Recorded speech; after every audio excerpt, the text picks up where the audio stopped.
Should I turn my side hustle into a business? That's what we're talking about here today. Hey guys, my name is Joey Thomas, entrepreneur and small business educator here with 17 Hats. Do you currently have a side hustle that you're hoping to convert into a full-fledged business? Well, if so, let me start off by saying congratulations.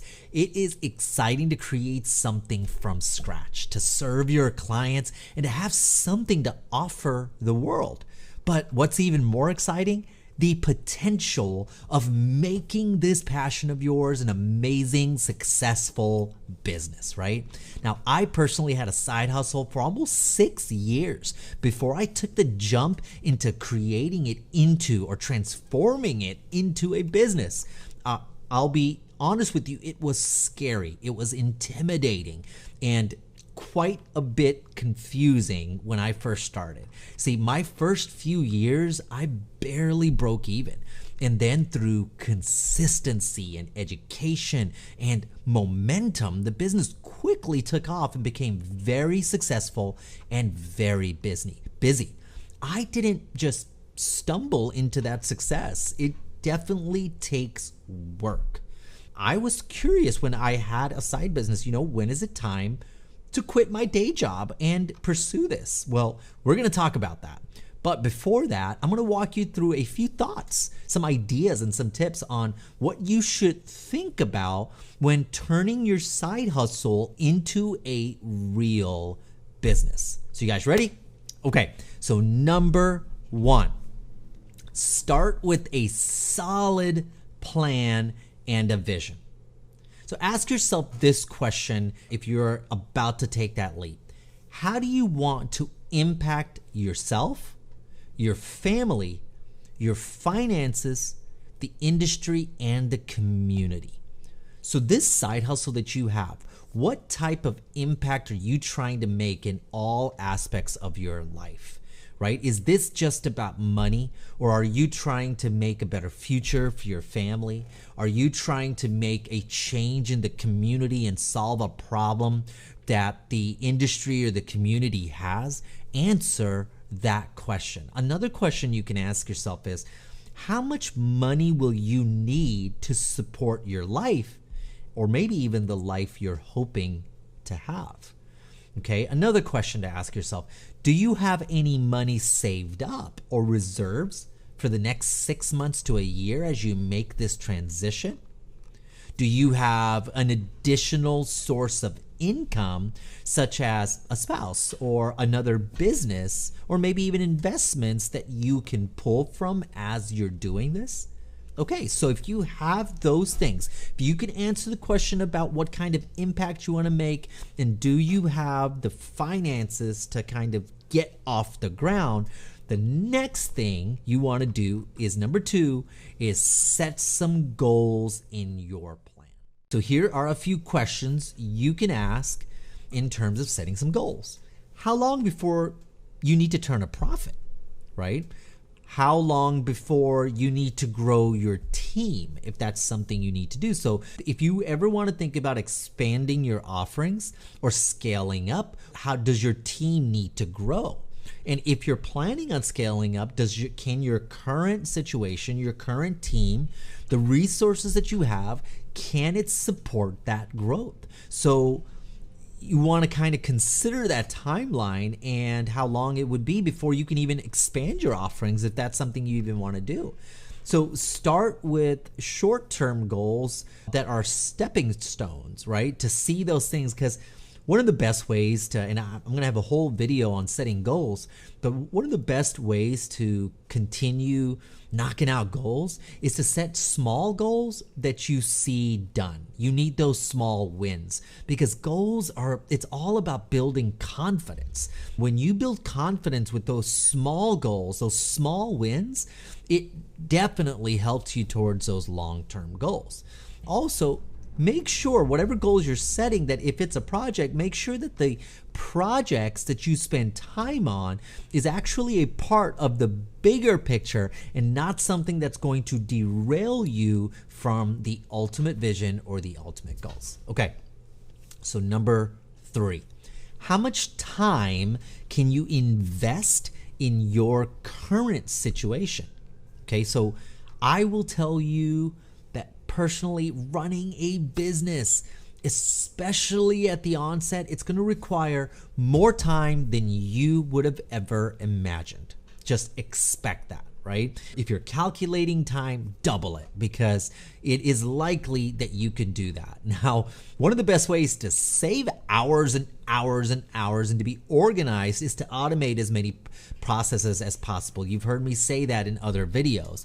I use 17 Hats for all of my automation, and it saved me thousands of dollars in needing an assistant and has kept me organized and accountable, especially when I first started. It was key, right? Next, you want to be ready to make a few sacrifices to put in the time that you need and figure out what those sacrifices can be and should be. Ultimately, guys, just value your time, okay? Because time you can't get back. Time is the thing that builds memories and experiences, and it's the thing that you might need in your personal life as well. So value your time. What are you worth? Because if you want to grow as a business person and you want to add more things to your plate, you're not just going to get more time.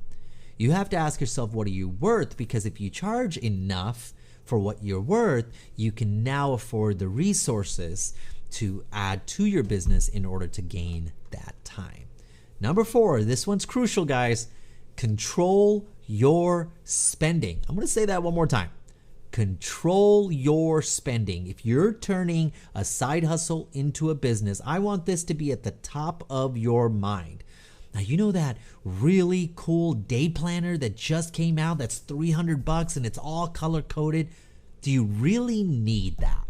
Do you need the latest and greatest iPad Pro with the LiDAR and with the 7,000 lenses and all of those things? Do you really, really need that? It is quite tempting to purchase everything that makes you feel like a real business, but at many times you can do it just much, much less, guys.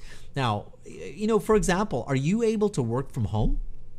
You may not need the overhead of a retail office space. I think in this last year, with all the changes and the shutdowns and everything, people have realized they can do a lot more from home than they thought. So consider that as an option. You could save thousands of dollars, especially at the onset. Consider your spending. Okay, number 5, understand the cost of doing business.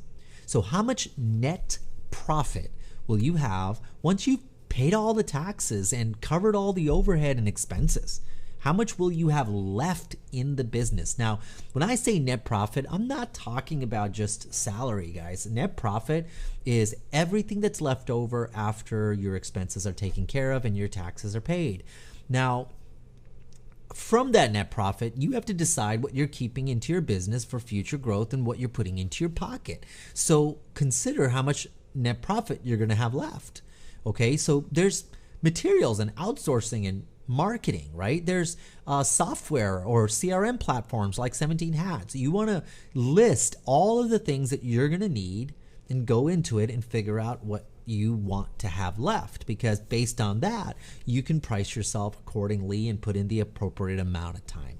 Number 6, learn to sell, right? Your ability to craft a memorable brand and to sell can make or break your business. Now, I mentioned brand. Brand is a major part of sales because branding tells a story about who you are, which is, I believe, is the first step to really selling well, right? It's going to establish where you belong in the market, your position. I have a video on positioning, belong in the market, and who you are serving. Then once you attract the right people, being able to close the deal or getting someone to purchase your product, of course, it's crucial to your success. It's the bottom line. You have to make money, right? So I highly suggest to connect with a mentor. Take a few classes on how to brand yourself properly and how to sell effectively. I know selling can be scary. It sounds a little sleazy. It sounds like a car salesman, but selling can be serving. So if we can serve them with authenticity, we are selling. So do what you need to do to become better at sales. Okay, number 7, and lastly, the big question of when to quit your job. Don't be mad at me, but there is no formula to when you should quit your job. I know we waited till the end of the video to talk about it, but this is important because this is a question that comes up all the time. When should I quit my job? There is no formula. Some say that a good time to quit your job is when your side hustle is making 60% of what your day job is making, right? Or when you can cover at least 50% of your expenses with your side hustle. You know what your needs are. And some go into this and they quit their day jobs immediately because they have either secured additional capital for their expenses or they've saved enough money that where they can quit. So they may not need that other formula, right? But your timing is something that'll be truly unique to you. But maybe we can answer a few questions to figure that out. Like, are you passionate about this new venture, right? Do you have financial and emotional support? Do you feel you have the discipline and the grit it takes to run a business? Because you have to have some thick skin, right? Are you prepared for failure as equally as you're prepared for success? That's an important one. Well, guys, in conclusion, running a business is exciting and it's really fulfilling. I love it. Right? It takes courage to do so, and sometimes a little help won't hurt. So if you have any questions about turning your side hustle into a business, please use the comments at the bottom and ask us as many questions as you like. We'd love to chat with you and help you where we can. Just remember, it only takes a single step in the right direction and you're already making progress. We're not looking for perfection. We're looking for progress. Well, thank you again, guys, for hanging out with me today as we talked about converting your side hustle into a business. If you like this video, hit that like button and also subscribe to the 17 Hats channel. Thank you once again. We'll see you again next time.